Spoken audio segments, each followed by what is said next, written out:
Hi everyone, welcome to my channel. I create videos for people who, like me, are navigating the immigration process.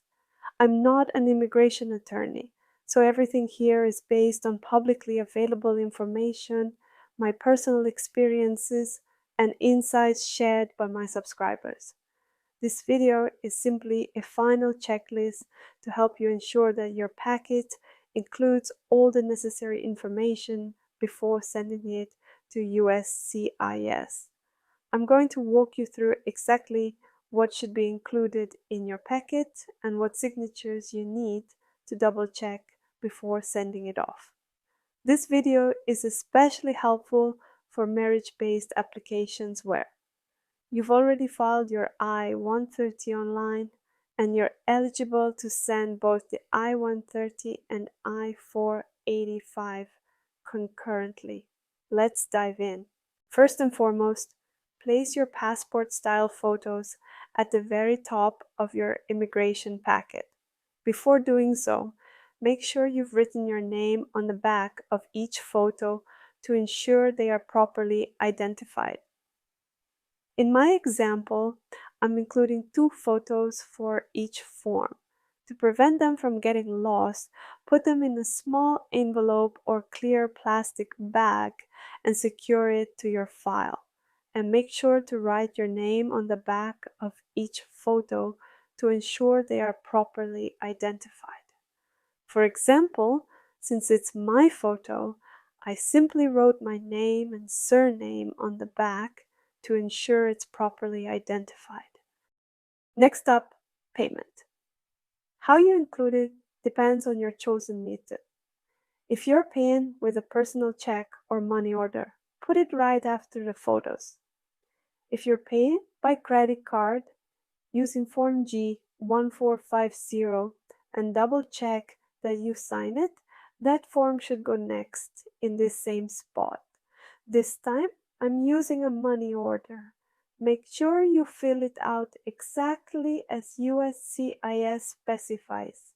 No abbreviations or misspellings. Any error could delay or even reject your application. Moving on. If you're including your medical exam with your adjustment of status application, make sure to place it at the very top of your file, along with your payment if possible. The medical exam itself must remain sealed and unopened. In my case, the medical exam came in a large envelope, so I placed it separately into the mailing package. You'll see how I did this at the end of the video. Next is the cover letter. While USCIS doesn't require a cover letter, including a cover letter can streamline the process and make everyone's job easier. I have a separate video on my channel covering the different types of cover letters depending on your specific case. This video is simply a final checklist to help you ensure that your packet includes all the necessary information before sending it to USCIS. Next in my file is the online receipt notice for Form I-130. Since I've already submitted my I-130 online, I'm not including a physical copy of the form in this packet. Instead, I've included the online receipt notice from my USCIS account as proof that my I-130 has already been filed.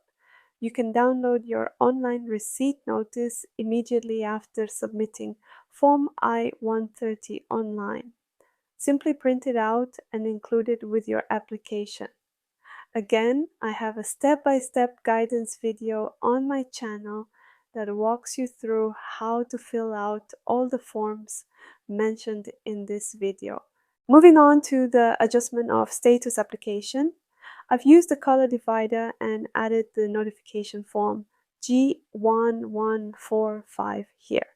You'd like email notifications when USCIS receives your forms instead of waiting for an official letter. You can include Form G1145. This form allows USCIS to email or text you once your applications are in their system. Next in my packet is the I-485 form for adjustment of status. Before including it, make sure to check the expiration date and edition date on your form to ensure it's still up to date with the latest version available on the USCIS website. For the I-485 form, you only need to sign it once. In my edition, the signature section is on page 22. Please check your form to confirm.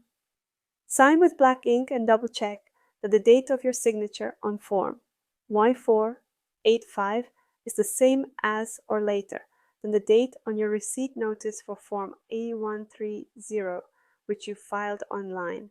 So in my example, the date on the receipt notice for I-130 is the same as the date when I signed my I-485 form.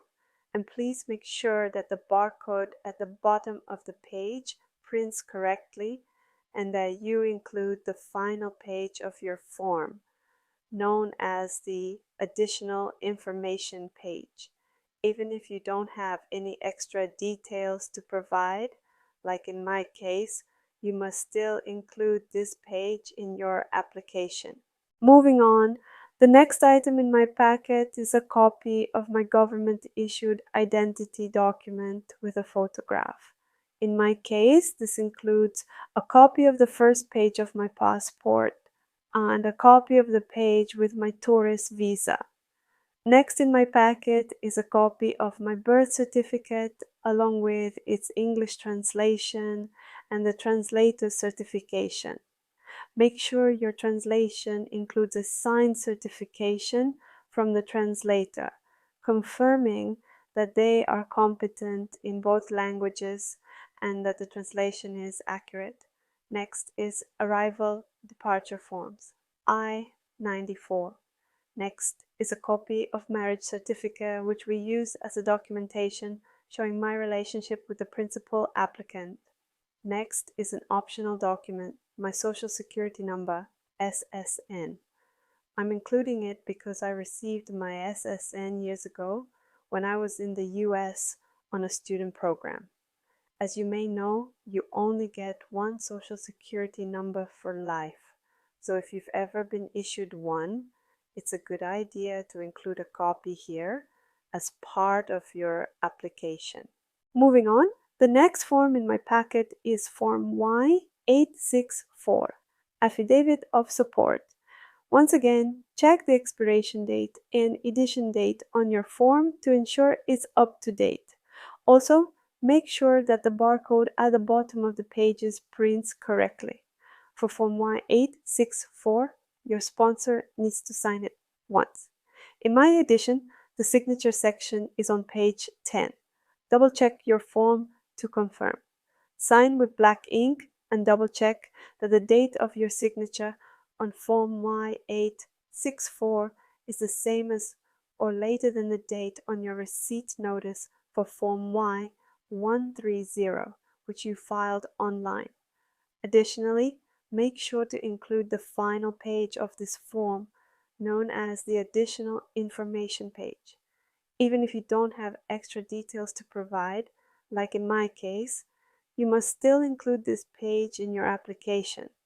If it's blank, be sure to add not applicable symbols, NA, where necessary to indicate that no additional information is provided. But if you want to learn more about this, you can watch my video on how to fill out this form, where I explain everything in detail.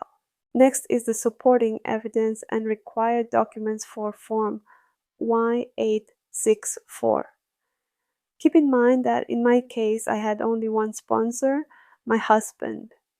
If you're using the joint sponsor, you will need to include additional documentation for them as well.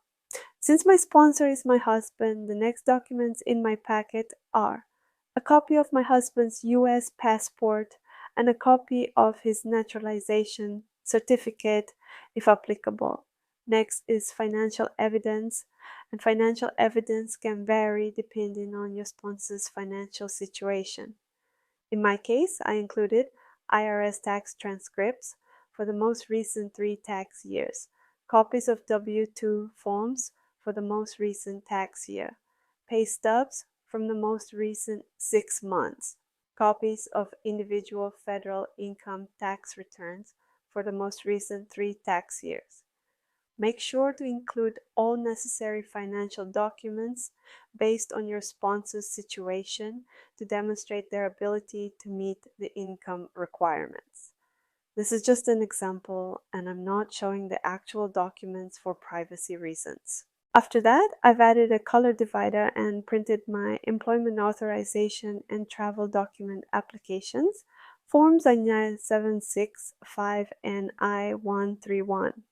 I also included Form Electronic Notification of Application, which is optional but useful if you want to receive email or SMS notifications about your employment authorization.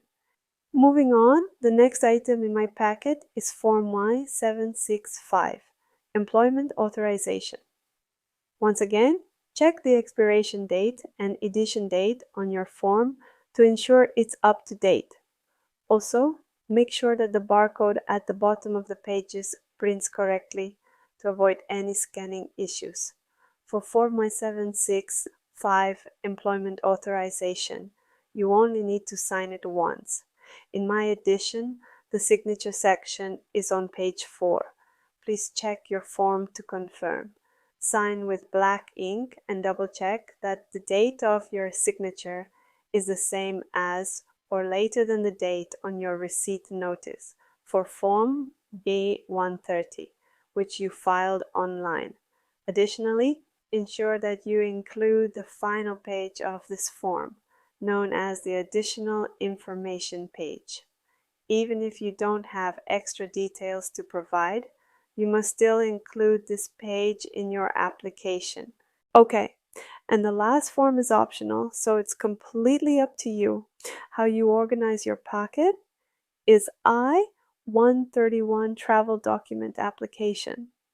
In my case, as the result, they even did not review this form because they approved my green card pretty fast for 2 months.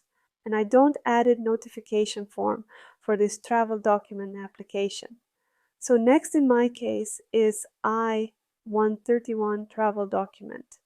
As you already know, check the expiration date and edition date.